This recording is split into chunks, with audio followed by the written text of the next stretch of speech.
Cape Verde, from tiny islands to the 2026 World Cup. Imagine a country with fewer than 600,000 people. A country made up of 10 small islands in the Atlantic Ocean. A nation so small that many football fans couldn't even point to it on a map.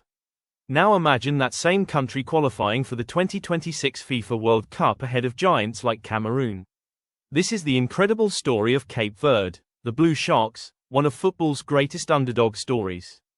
Cape Verde, officially known as Cabo Verde, gained independence from Portugal in 1975 and only joined FIFA in 1986. For years, football was little more than a dream for the island nation. Their first international match came in 1978, and they spent decades as one of Africa's smaller footballing nations. With a tiny population and limited resources, competing against African powerhouses like Nigeria, Egypt, Cameroon, and Senegal seemed almost impossible. But Cape Verde had something special.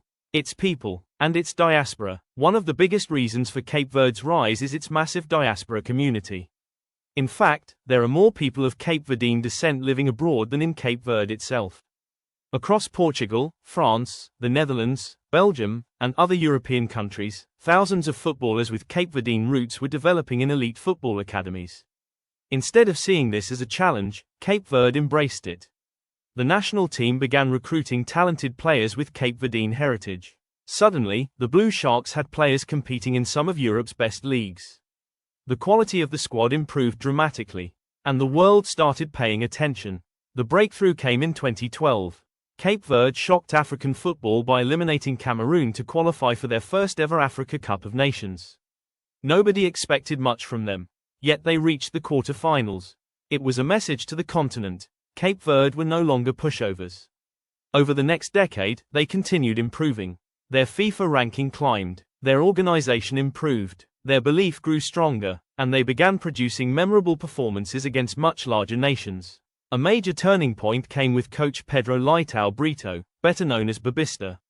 A former Cape Verde international himself, Babista understood exactly what the nation needed. He built a team based on discipline, unity, and belief. Instead of focusing on individual stars, he created a squad that fought for each other.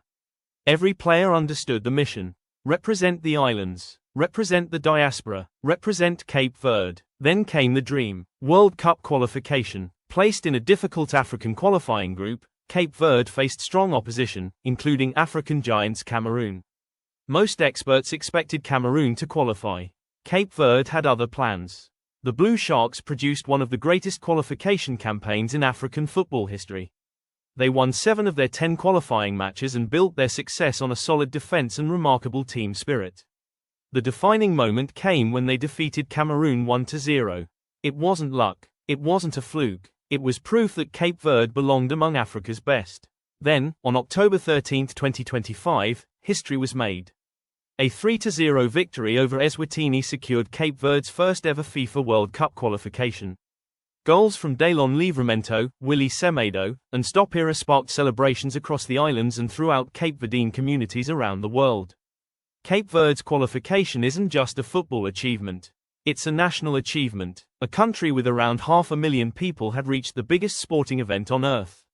They became one of the smallest nations ever to qualify for a FIFA World Cup and one of Africa's most inspiring football success stories. For many Cape Verdeans, the moment was compared to some of the most important events in the nation's history. Football had united the islands and the global diaspora like never before. Now, the Blue Sharks prepare for their biggest challenge yet. Their first appearance on football's grandest stage.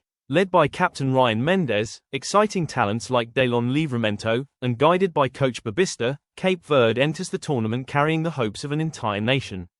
Few expect him to win the World Cup. But then again, few expected him to get here.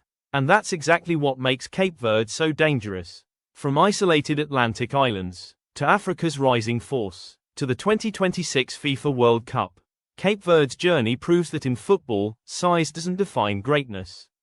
Belief does. And whether they win or lose, the Blue Sharks have already achieved something unforgettable. They showed the world that even the smallest nations can dream big. And sometimes, those dreams come true.